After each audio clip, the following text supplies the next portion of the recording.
अस्सलाम वालेकुम friends, drama serial मेरे ही रहना में आज की एपिसोड में मारिया उमर के घर आती है और आके कहती है कि जुनैद, आप कैसे इंसान हैं। आपको पता है कि आपके घर में आपकी ही बीवी का आपके छोटे भाई के साथ अफेयर चल रहा है और फिर भी आपने कुछ नहीं किया। जुनैद कहता है, तुम कैसी बात कर रही हो, किसने कहा है तुम्हें ये सब कुछ।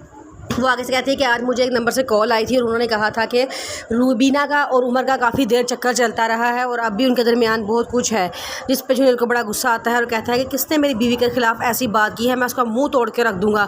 अब मैं अपनी बीवी के ख़िलाफ़ एक लफ्ज़ नहीं सुनूंगा। ये कह के वो गुस्से से वहाँ चला जाता है।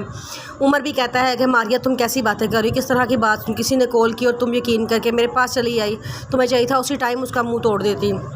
ये कह के वो वहाँ चला जाता है। सारे वहाँ से चले जाते हैं। मारिया दुखी होकर घर वापस आ जाती है। बीना रूही से कहती है कि आप ही अब क्या होगा अगर जुनैद ने उनकी बात पे यकीन कर लिया तो, या उमर ने सब कुछ सच बता दिया तो। बीना कहती है कि आप ही मुझे बहुत डर लग रहा है। तो रूही कहती है कि बहन छोटी, परेशान ना हो, कुछ नहीं होता। मामा जिस आग में हमारी खुशियों को जलाना चाह रही थी ना, अब उस आग में उनका चैन और सुकून जल के तबाह बर्बाद हो जाएगा और वो कुछ नहीं कर सकती। जब उनके बेटे को उनकी हकीकत पता चलेगी तो वो सारे उन पर एतबार नहीं करेंगे, फिर देखना वो किस तरह अकेली पड़ती हैं। बीना कहती है, अल्लाह करे ऐसा ही हो, बस किसी को हमारी हकीकत का पता ना चले। रूही कहती है, तुम परेशान ना हो।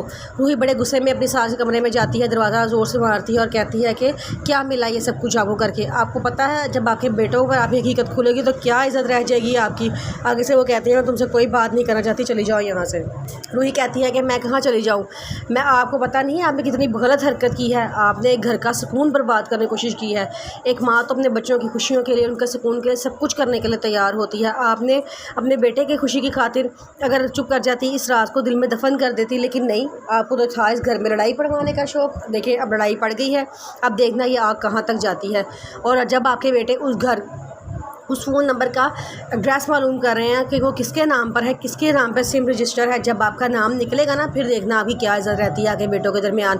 और आपको पता है ये सारा कुछ देख के मुझे खुशी नहीं हो रही, मुझे दुख हो रहा है कि उनका वो मान टूट जाएगा जो वो आप पे करते थे, कि आप उनसे बहुत मोहब्बत करती हैं। उनके सास उसको थप्पड़ मारने के लिए हाथ उठाती हैं तो रूही उनका हाथ पकड़ के रोक देती है और कहती है कि नहीं बस, अब और मैं ज़्यादती बर्दाश्त नहीं करूँगी। ये कह के वो कमरे से बाहर चली जाती है। उनकी सास बड़ा परेशान होती हैं। वो बार बार अपनी बेटी अनु को फ़ोन कर रही होती है कि अनु आज वापसी है, मुझसे मिलती जाना, लेकिन अनु भी उनका फ़ोन नहीं उठा रही होती और कहती है कि आपके मसाइल अपने घर तक रखा करें, मुझे ना बीच में डाला करें। आपके जाती हैं खुद सही रहे और मैं भाइयों के दरमियान ख़राब हो जाऊँ, अब मुझे कॉल ना करना। वो बड़ा परेशान होती है। तो सुबह उनका बेटा असद वहाँ आता है, कहता है कि मामा पता नहीं किसने हमारे घर का सुकून बर्बाद करने की कोशिश की है, लेकिन आप यकीन करें कि मैं उसका जीना हराम कर दूंगा जिसने भी हमारे घर में फूट डालने की कोशिश की है। उसकी मामा कहते हैं कि हाँ बेटा, जो भी हुआ है बहुत गलत हुआ है। वो तो जाहिर नहीं करती कि सब कुछ मैंने ही किया है, लेकिन असद कहता है कि मैं उसको छोड़ूंगा नहीं जिसने ये सब कुछ किया है।